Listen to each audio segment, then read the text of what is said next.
bit more about forgiveness. Well, hi. It's I always like coming to the Sivananda Ashrams. There's just a lovely sense of yoga and the peacefulness of it. And probably for 5 years now, I've been going to the center near me, I guess the one in Grass Valley, and give a talk during one of the satsangs for the teacher training programs. It's quite a thing that people commit themselves to for a month. The first time I went there, I thought, not me. Thank you, no thank you. But anyway, it's way too much work for me. But I was thinking about how long ago it was that I started doing yoga, because I don't think I've ever spoken where this is the title of what I'm speaking about. I've spoken with all sorts of things, but not forgiveness and yoga. And I was trying to think about how long ago I stumbled upon yoga, and I remembered that it was in high school, and it's about 45 years ago. Nobody did yoga then. Nobody knew what it was. If you told your parents you were doing that, like they thought you were in a cult of some kind. And my high school girlfriend was interested in yoga, and I saw her once meditating by watching a candle, like trying to keep her concentration. And she got sick for a couple of weeks, got a flu, and so we couldn't hang out. And so I borrowed one of her books on yoga just to see what the heck this was. It was weird to me. And I started reading the book, and I started doing some of the practices, and it was just a fit. I mean, I'm sure that's happened to some of you, where the philosophy of about life, this made sense to me. And up until that point, I don't think I had a philosophy about life that made any sense to me. And this was close enough to the 1960s where the prevailing philosophy of the culture made no sense to me, of just materialism and achievement and status and power, and it didn't work enough for me. But after those 2 weeks, I put yoga back into like a closet or whatever it was you put it, and I took a class in college on yoga, and this was an entirely secular class, and it was one of the few colleges that offered yoga classes back then. I mean, this is a long time ago. And at that point, I was very athletic, basketball player and runner, and so the guy leading the class, like the first class, like said to everybody, well, why don't you like bend over and see how far you can touch to the ground? And I could barely bend over. And every practice that they offered, I was stiff and incompetent. And I figured I need this. And because of that, because of an absolute personal inability, I started a daily yoga practice. Probably kept that up for about 20 years, maybe more, 30 years. And I mean, this is how long ago this was. I got a yoga teacher certification 1,000,000 years ago from the YMCA when they were first certifying yoga teachers. I mean, this is like, ancient history. But the practice of yoga, much less than the philosophy of yoga, got into my skin and got into my whatever the DNA is. And hopefully by getting into the DNA, it lengthened my telomeres. That's one of my hopes. But I couldn't shake that practice of holding the possibility that I could quiet my mind.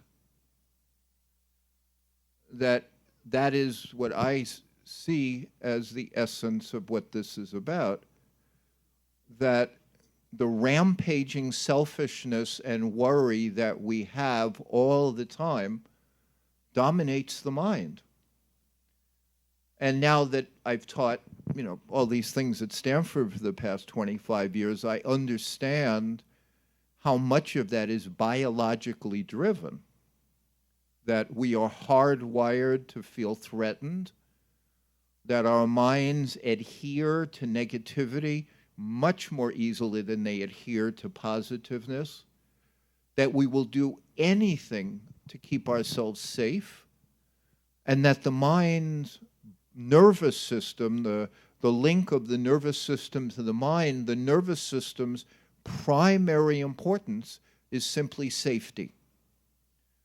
In order to do that, it has pathways throughout your brain that are remarkably gilded, so that any image of threat and danger and loss gets all over the brain, activates all sorts of neurochemicals, and like this, you're caught. And it wants to make sure that you think about things that cause you danger all the time. That's, as if that's not enough, the left hemisphere of our brain, which creates our stories, mostly those are stories of threat. Because we don't recognize how deep the basic biology of our human existence is: safety, defense, anxiety, and worry. And from that point of view, I didn't know this then, but from that point of view, I understood why, empirically speaking, like a few thousand years ago, people worked within themselves to extricate themselves from that predicament. And that's yoga.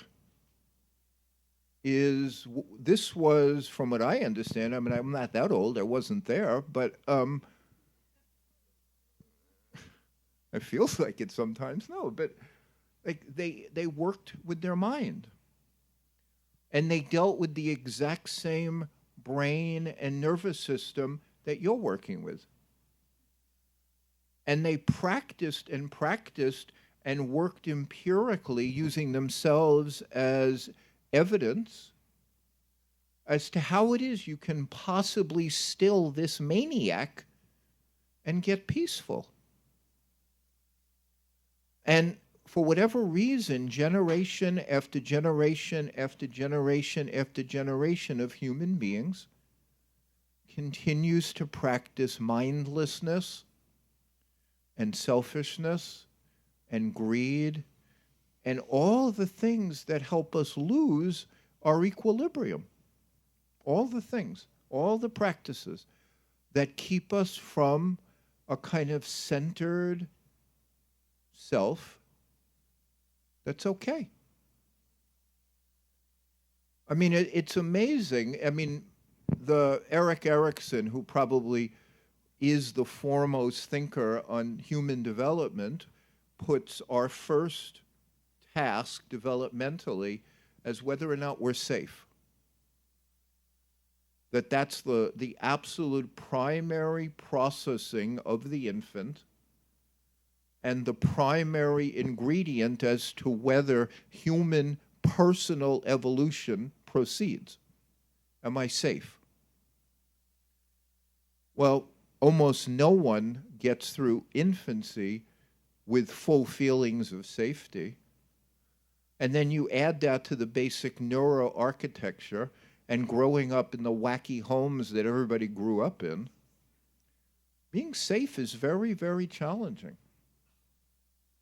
And so most of us are engaged all the time in the outward looking for safety, of whether what we do in the world or what we accomplish or what we have or the things we build or all the things that we do outside of our own self, most of them are for safety. Do I have enough? From what I understood it, the yoga practice is to redirect that attention inward to find that safety, to find the quiet anchor where the world can be okay in its actual manifestation. Like, you don't change the world with yoga. You change the perceiver of that world. That is entirely what the problem that forgiveness presents. That am I safe in a world where people hurt me, where people hurt each other, where people do horrible things, where I do horrible things to other people? How can I possibly be safe in that? And the unfortunate answer is, if you look outward for safety, it's not findable. And so everyone at some level needs some kind of interiorizing practice, so that the constant threat and the alarms, and even just the normal degradations of aging and sickness and death, as the Buddhists describe it, threats everywhere. So we're all, I mean, certainly any of you called to this, we're all practicing to help us deal with life.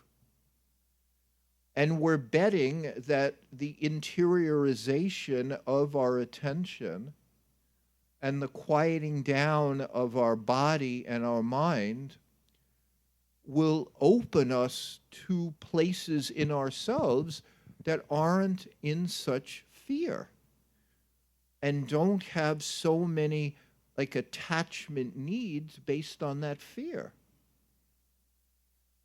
And one of the hardest to deal with, this is where my work has been, is when that fear is triggered because we've been hurt. And unfortunately, if you live this human life, you're going to be hurt. There's no way around that. That nobody has the same interests as we do. So my self-interest is not manifested by everyone else. So their self-interest is going to cause them to do things that bumps up against my self-interest. And within my self-interest, I'm going to take that personally. And I'm going to react by triggering adrenaline in my nervous system. And if I remember it 5 years later and I haven't healed from it, then I'm going to trigger adrenaline again in my nervous system. And if I haven't healed from it in 10 years, I'm going to trigger adrenaline again in my nervous system. And every time I trigger that adrenaline, I feel in danger, that I'm not safe, and that something's wrong in this world. Now, I've dealt with situations about this which are cultures, which are religions, which are countries, families, because that left hemisphere of the brain loves to create stories of shared threat. That's one of the ways we bond with other people. Like many years ago, as a Yankee fan, it was, oh, you hate the Boston Red Sox too. And then all of a sudden we're good buddies. Because we can weave a story together of our solidarity is going to put us to make us safer against this threat. So we've done forgiveness work with family members who have had other family members killed in the violence in Northern Ireland. We've done forgiveness work with people whose family members were murdered at 9/11. We've done forgiveness work with people who had their whole lives destroyed in the Civil War in Sierra Leone. We're now beginning some very nascent work in Libya. But we have watched people, and from the tiniest to the biggest, creating a story to explain to the person telling the story why it is I'm not safe, why it is I can't relax, and why it is I can't love. It's because I didn't have a good mother, or I had an overbearing mother, or I had a father who molested me, or I had an aunt who lied and destroyed the family, or I had a ex-husband who was a bum, or I have a current husband who's a bum, or whatever. I'm going to have a future husband who's a bum. 3 generations from now, my kids are going to have a husband who's a bum, whatever. We create stories that explain why it is we're not safe enough to love, why we're not safe enough to do the right thing. All the time we do this. We do it in traffic. I do it in traffic. We do it in traffic. Why we're not safe enough to be kind. You know, I live in Northern California. I've taught at Stanford for decades. The traffic has gotten worse and worse and worse in the almost 30 years that I've lived there. And people get tenser and tenser and tenser around it. And it's very interesting because traffic, where I live, is one of the leading ways that I teach forgiveness. Because I just remind people, like, if you can go into traffic and forgive the fact that 20,000 other people want to go where you want to go, you're good. Like, you can forgive anything. Because it's the exact same process, no matter what the provocation is. People make you feel unsafe. Things make you feel unsafe. Things make it so you don't think again in your threat-based nervous system that you're going to get what you need to be okay. So I found myself once, and again, I always use myself as an example of how crazy like a human mind can get, and one that's even tried for 40 years to quiet itself down a little bit. But I taught on some Tuesday nights, I would teach 2 classes. One to undergraduate students from like 3 to 5, and then another class from 7 to 9 for adults in the community through the hospital. And for whatever reason, one night, I got out of my 5 o'clock class like a few minutes late, but I had to go to Whole Foods. And I don't know why I had to go to Whole Foods, and maybe I didn't really have to, but I put a lot of pressure on myself, so I created threat around Whole Foods. So I get in my car, it's probably 10 minutes after 5 when I'm leaving, and whatever reason, they certainly weren't having a sale at Whole Foods because, you know, it's expensive. But let's just say there was a good reason, and the 3 miles from Stanford's campus to Whole Foods was completely backed up. And it took about 40 minutes for me to get the 3 miles. So I get to Whole Foods around 6 for class at 7. And one of the reasons it was hard was there's no key to the room that the class was being held in. I have a little badge that allows me to open the door. Otherwise, the people attending the class are stuck sitting outside in 60-degree weather, but still, they're not happy with it. So I pushed myself to get back. So I'm running through Whole Foods, just literally running through whatever items that I need, and I'm staring at my watch, or actually probably staring at my cell phone, and not happy. Just not happy, which is an example of how the human mind creates threat. Because I'm in Whole Foods. Like, I'm not going to starve, right? I'm among the most abundant people who ever lived in this world if I can shop at Whole Foods. I mean, there's nobody richer, really, except the top percentage of this universe. But I'm going into Whole Foods, and I'm tense as can be. So I'm running through Whole Foods to get stuff that I need.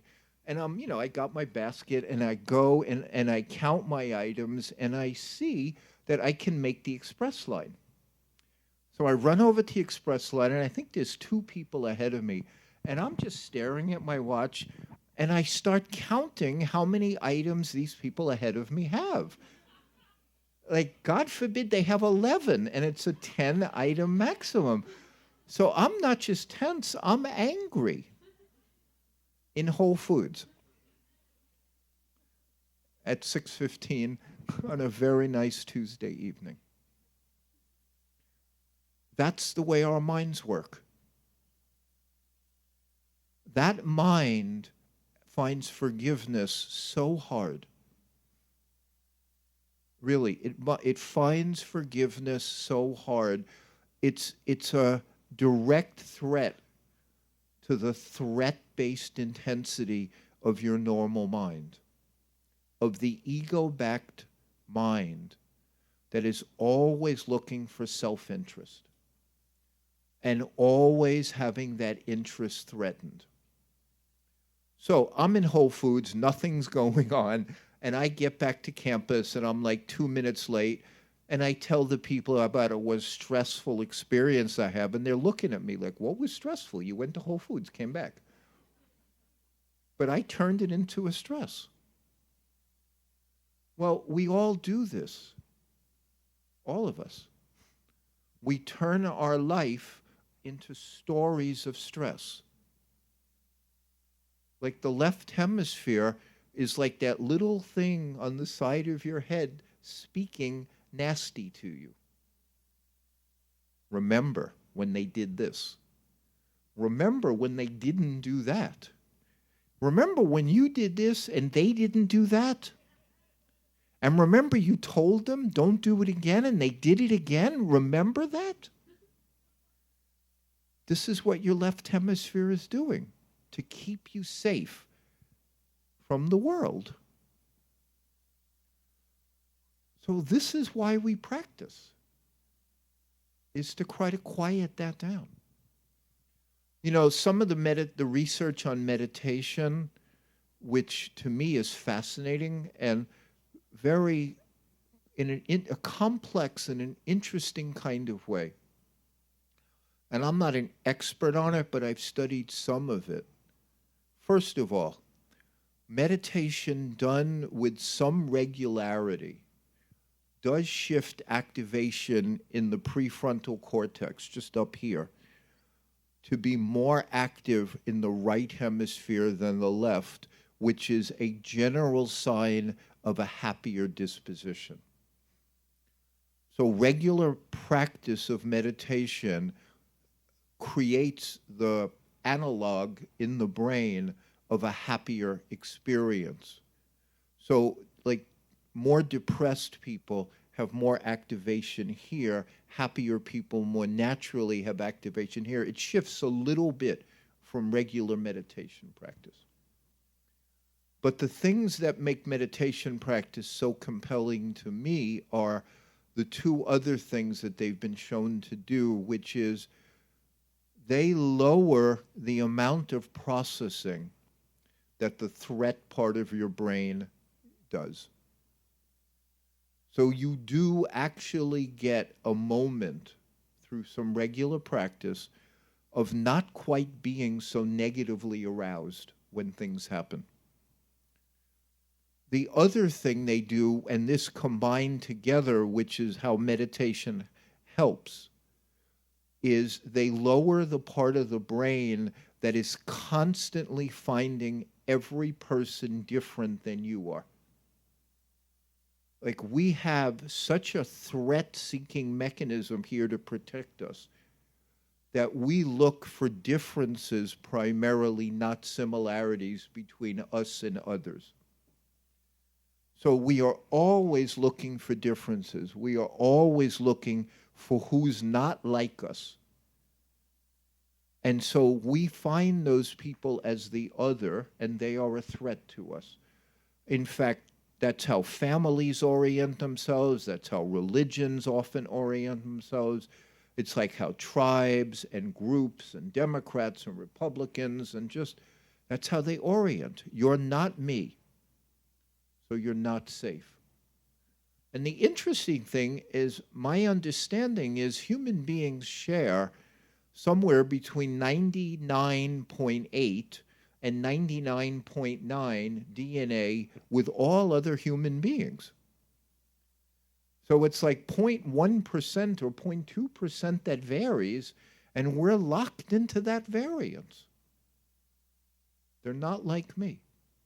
Oh, that person has red hair, so at least I can talk to them. Well, that person's this age, so at least they're like me and they're safe. Meditation, properly practiced, lowers some of that arousal so that we don't quite see the world through the same lens of threat, and we're a little bit happier in being in the world. This is phenomenal. The not as good news is meditation isn't necessarily that dramatically more effective than other forms of stress management practiced on a population. That doesn't mean that as people go more deeply into meditation, they don't continue to find salubrious changes.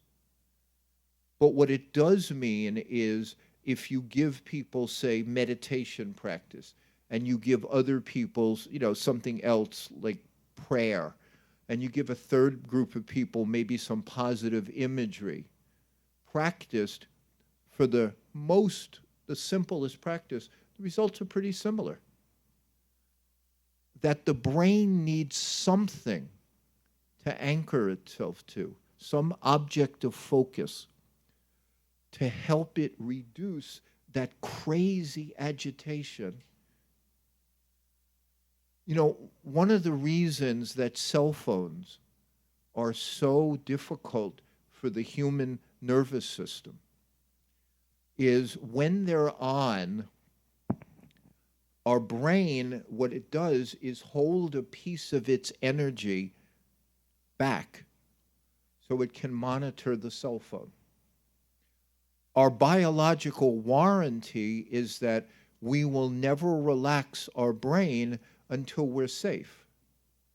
But if the cell phone is on and like in your pocket or right next to you, then part of your brain is always monitoring it because of its threat value. That you can get an email or something that's not good for you. And so your brain is monitoring it. Secondly, the minute people make the decision to check email, they get a spike of adrenaline every time you check email. The thing that makes the cell phone so interesting is it pulls at both the serotonin and the dopamine systems. The dopamine system being the excitement, something new. It's actually the system in the brain that was designed to keep people going long distances for sex and food, but it also works for new information on the cell phone. The serotonin is the more threat-based system, and the cell phone attracts both. So our brain gets very easily tied into that stimulation and has a harder time shutting down when we use it too much. But what I'm getting at is we live in an internal nervous system universe of threat that has to be modulated. The practice of yoga and meditation are among the best practices to modulate it. When we started teaching forgiveness, this was 20-something years ago, I had already had a 20-something year meditation practice and had done yoga for almost as long. And I understood some part of this. So I was, and probably still am, the only academic researcher in forgiveness whose work is based upon meditation and quieting the mind, whose forgiveness work. That I recognize that you could do this much more quickly if instead of fighting and arguing with your past or with people who are unkind to you, you battled your own nervous system to quiet it down. I got that. It was a very central and simple understanding that we had. And it informed the fact that I think our practice, as the simplest, has probably been used more than any of the other academic practices. But let me do a very simple demonstration, because I don't want to just talk for 45 minutes. I'm going to give you a very simple meditation practice to do. So if you'd all please, like, you obviously know how to meditate, so I don't have to teach you, but just sit still for a moment.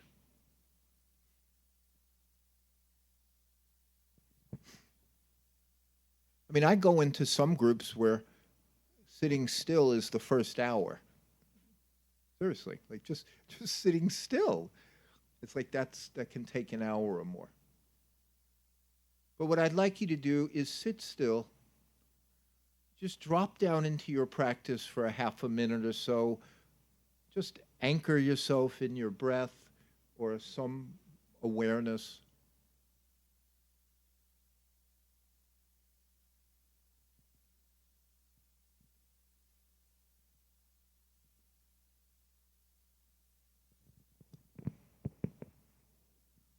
But what I want you to do is, once you've anchored in that, I want you to deliberately allow yourself to leave that space. And I want you to bring an image to your mind of some human being that you're not happy with. I'll bring you back to this place, but what I want you to do is deliberately cultivate an image of some person, and it can be yourself, some aspect of some person or some experience or something in your life that's unresolved, that when you image it, and I want you to image it, I want you to bring it to your mind and see if you can see it. And I want you to focus on the core of the offense. Whatever this person or yourself did that was not okay, I want you to focus on that. And I just want you to allow your mind to dwell there and observe the bad behavior, so to speak, or the insult, or whatever it is. I want you to sit with it for 10 or 15 seconds.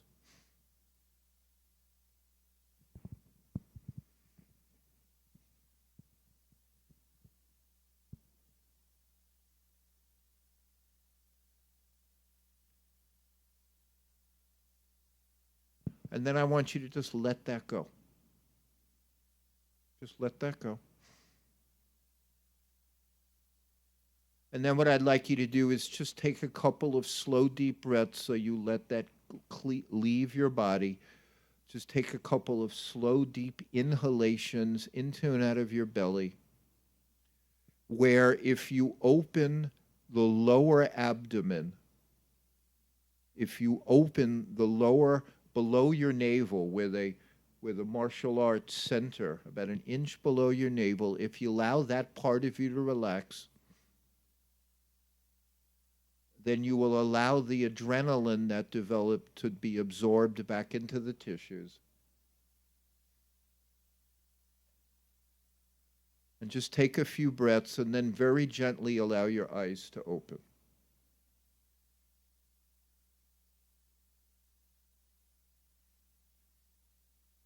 So what I came to understand was what I just asked you to practice is at the heart of why forgiveness is so difficult. Because when somebody has hurt us, if we haven't healed from it, then at stray moments we bring back an image of it to our mind. And because the mind is greased to have negative images have impact, those images don't take a huge number of repetitions to become embedded in pathways in the brain. So that if you had a lover who really lied, or you came in and they were cheating on somebody, cheating on you, that image sears itself into your consciousness.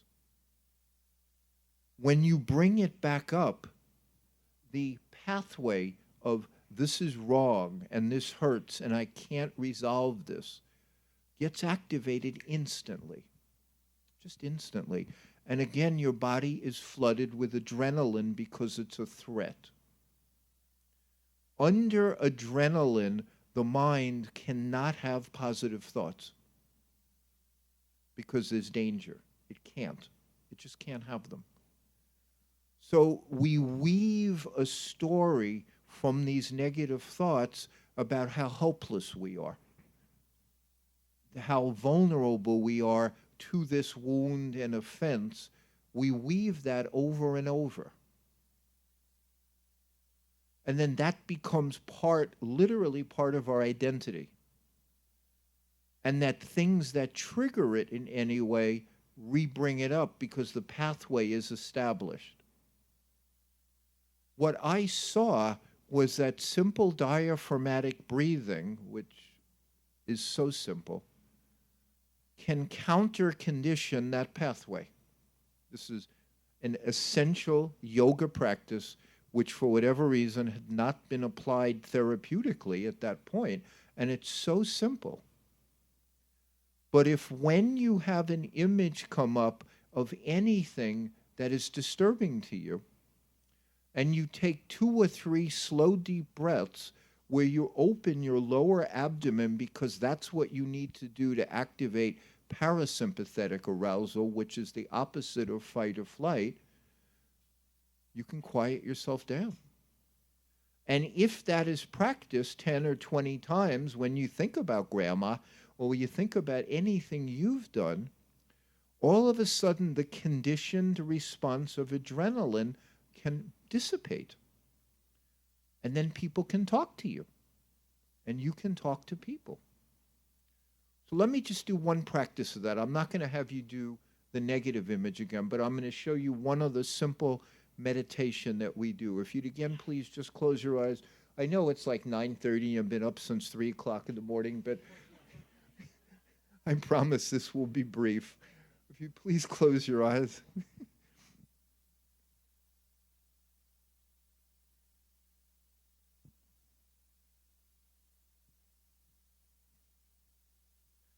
And what I'd like you to do is just follow my instructions for a couple of practices, which is just see how well you can relax your abdominal and muscles and diaphragm so that when you inhale, there's no impediment to slow, full, deep breathing.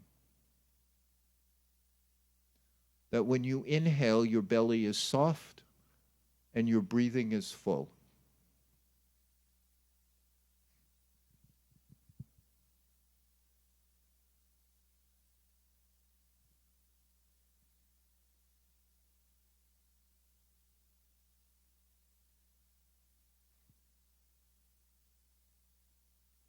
And then what I'd like you to do is after taking 2 or 3 breaths where you're centered about an inch below your navel so that the diaphragm opens fully, so that when your diaphragm opens fully, your brain knows you're not in danger.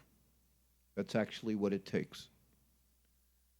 Your brain recognizes, okay, whoever's in command here feels safe.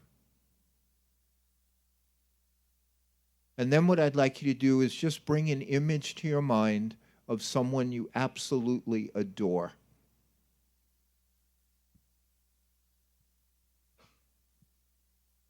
So bring a clean, clear, loving image of someone you absolutely adore.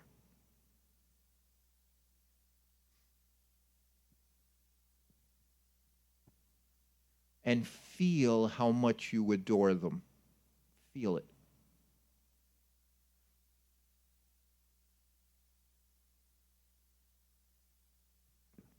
And allow yourself to cultivate just a sense of heartfulness for just 15 or 20 seconds.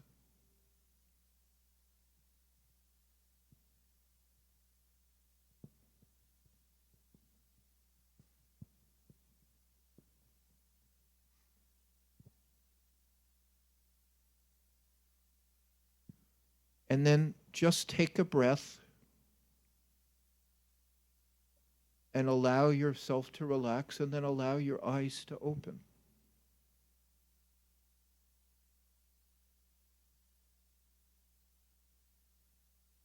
So some practice like that, of just quieting and opening your heart back up,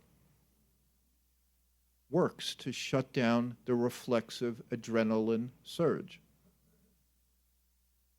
and allows people to practice on their nervous systems not to have to be fighting the world. Where we experimented with this, and I'm going to stop in just a few minutes. I know I see everybody yawning. Occupational hazard of teaching at night. But we experimented with this. The first time we deeply experimented with this was we brought women from Northern Ireland, from the Catholic and the Protestant sides, each of whom had had their son murdered in their violence. And so the two practices that we did just to allow them to take the training was, first, they came from Northern Ireland, and we were in Northern California. So we brought them over to the window, and we had each of them open their arms and allow the sun to hit their chest and their face and everything, and just say thank you.